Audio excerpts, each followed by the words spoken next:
Hi, dear friends. Welcome back to SoCom Shop. I am just jazzed and wanted to quick make a video to connect with you all. Let me just move my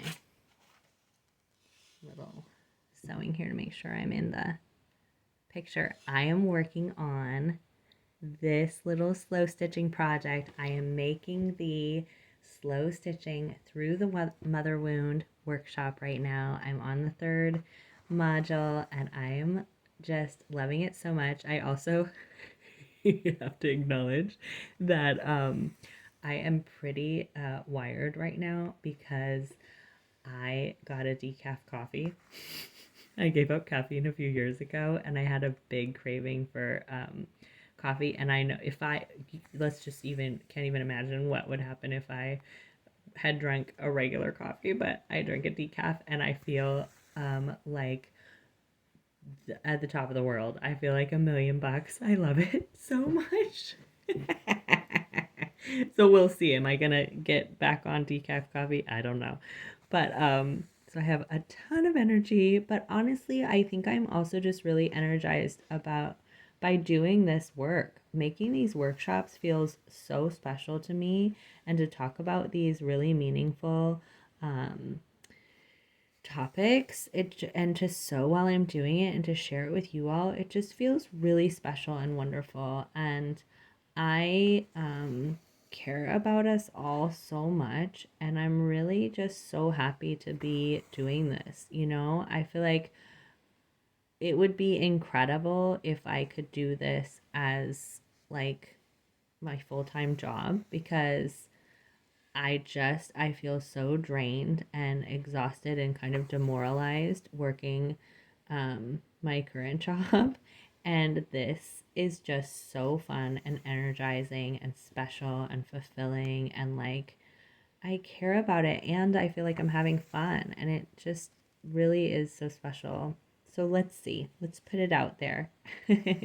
But if nothing else, the fact that I can do it in addition to my work is really bringing me a lot of joy and fulfillment. So that won't stop me, but wouldn't it be fun if it was also paying me? So, anyways, I just had to share really quick that I'm having so much fun making this workshop, and a really special thanks to Lizzie Brewer. Please check out her channel for introducing me to Bethany Webster's book. It's called, let me just read the title. It's kind of long. It's called Discovering the Inner Mother, A Guide to Healing the Mother Wound and Claiming Your Personal Power. It's really impacted me. It's just really fascinating and wonderful to realize that so many of the things that I've been criticized for and that have made my life really difficult are directly related to the patriarchy, and which is a system of oppression that we've experienced growing up in this culture. And to be able to notice it and validate it, and then to say, okay, and how do I want to make my life different as a result of knowing this, is just really empowering. And yeah, once again, thank you to Lizzie and to Bethany Webster, because it's really powerful information. I super encourage you to check out the book, and or she's been interviewed on a lot of podcasts, and it's wonderful to hear her talk about it.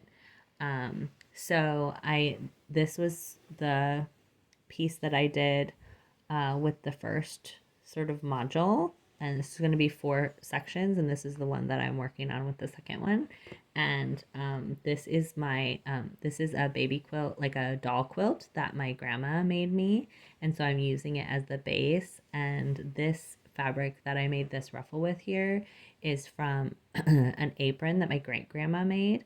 So I'm using these pieces to just really connect in with this maternal line that has experienced, even more than me, the oppression and violence that is the patriarchy, and how like we don't need to be continually victimized by this. We can acknowledge it and then show up for ourselves as adults and start to shift in small ways so that we begin to communicate through our behavior and actions that we are valuable. Those of us who are assigned female at birth or are femme identified or feminine in any way that have been made to feel ashamed of who we are and like our only role here is to serve, that we can start to look at that and start to live our life in a way that communicates to ourselves and others that we are of value simply because we're here,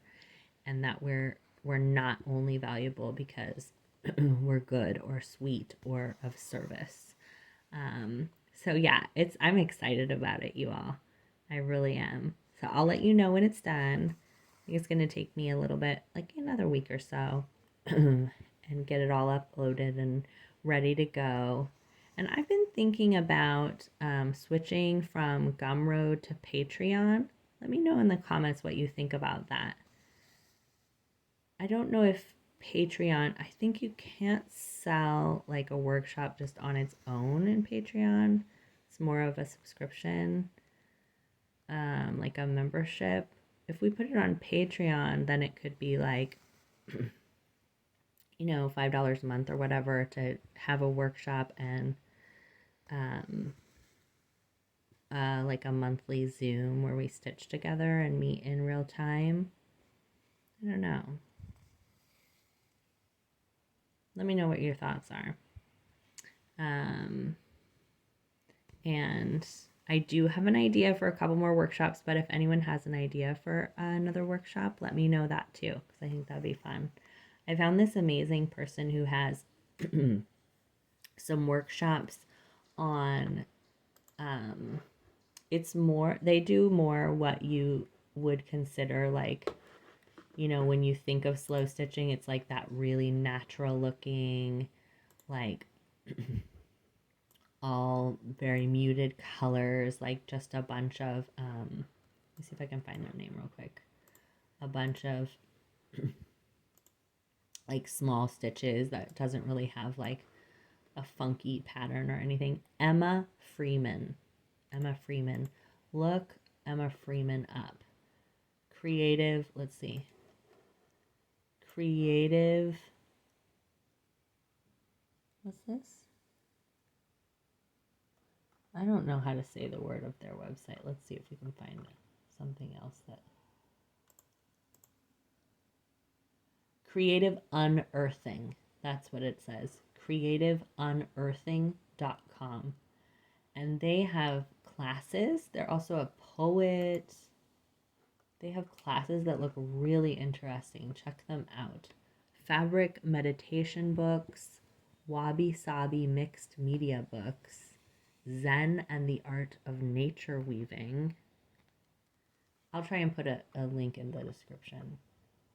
Contemplation cloth, by the light of a poem, and soul messages, a found poetry workshop. You're not going to believe how beautiful their website is. And they're just pretty magical. So check them out. What's the name again? Creative Unearthing, and the person's name is Emma Freeman. Great name even, right? Freedom. I reached out to them and asked them, would they like mentor me? And they said right now they're not available, but they've done that in the past, and they'll let me know if they maybe would consider it. I feel like they're like who I want to be when I grow up. All right, my dear ones, sending you so much love, and hope you're taking really good care of yourself. Do something so nice for yourself today, and I look forward to connecting with you and sewing with you again soon. Okay, lots of love.